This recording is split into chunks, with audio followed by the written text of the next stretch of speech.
एक ऐसी किताब जिसे अगर किसी ने पूरा पढ़ लिया तो उसकी मौत तय है, और अगर किसी ने इसे बीच में छोड़ दिया तो उसका पागल होना तय है।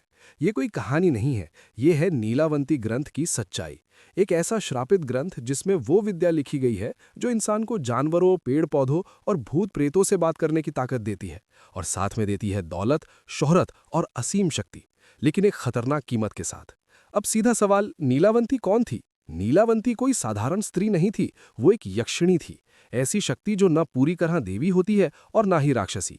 और नीलावंती उन शक्तियों में से थी जो प्रकृति पर नियंत्रण रखती थी। वो जानवरों से बात करती थी, पेड़ों की भाषा समझती थी और आत्माओं को आदेश दे सकती थी। लेकिन उसने ये सारी शक्तियां एक किताब में क्यों लिखी? इसका जवाब उसकी जिंदगी में छुपा है। नीलावंती बचपन से ही अलग थी। 5 साल की उम्र में ही वो जानवरों से बात करती थी और उनसे छुपे खजानों का पता निकाल लेती थी। जैसे जैसे वो बड़ी हुई, उसकी ताकत बढ़ती गई और वो आत्माओं से भी जुड़ गई। अब वो किसी भी इंसान का अतीत और भविष्य देख सकती थी। लेकिन ये ताकत नहीं, बोझ बन चुकी थी, क्योंकि आत्माएं उसके सपनों में आने लगी, उसे गुप्त मंत्र और खतरनाक विद्याएं सिखाने लगी। और फिर उसे सच्चाई पता चली कि वो इंसान नहीं, एक यक्षिणी है जो श्राप की वजह से इंसानों के बीच फंसी हुई है। और उसे रास्ता बताया गया नदी किनारे एक प्राचीन बरगद का पेड़, जहां साधना करके वो अपने लोक में लौट सकती थी। और यहीं से खेल शुरू होता है। उसकी जिंदगी में आता है एक व्यापारी जो उससे प्यार का नाटक करता है, शादी का प्रस्ताव रखता है। नीलावंती उसे मना नहीं करती, क्योंकि उसे साधना के सहारे की जरूरत थी।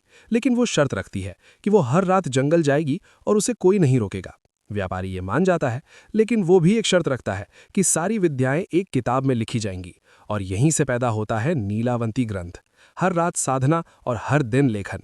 और जैसे जैसे वो आगे बढ़ती है, साधना खतरनाक होती जाती है।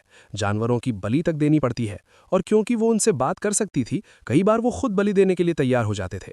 लेकिन एक दिन गांव वाले ये सब देख लेते हैं और गुस्से में भीड़ निकलती है उसे खत्म करने।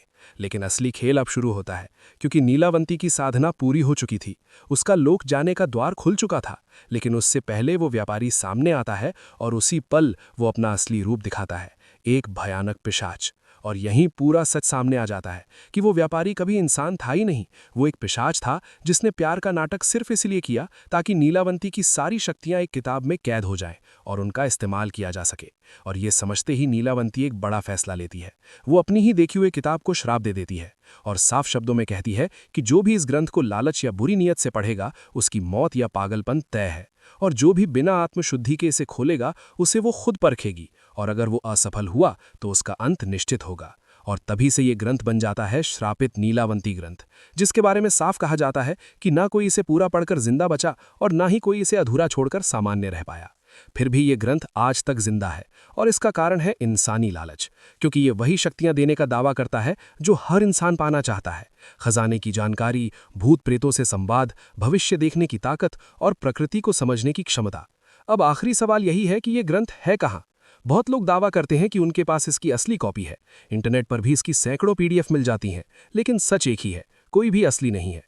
अंग्रेजों के समय इस पर रोक लगाई गई थी, क्योंकि लोग इसे पढ़कर अपना मानसिक संतुलन खो रहे थे। लेकिन भारत सरकार के स्तर पर इसका कोई आधिकारिक रिकॉर्ड नहीं है। यानी ये ग्रंथ अवैध नहीं है, लेकिन इसकी असली जगह आज तक रहस्य बनी हुई है।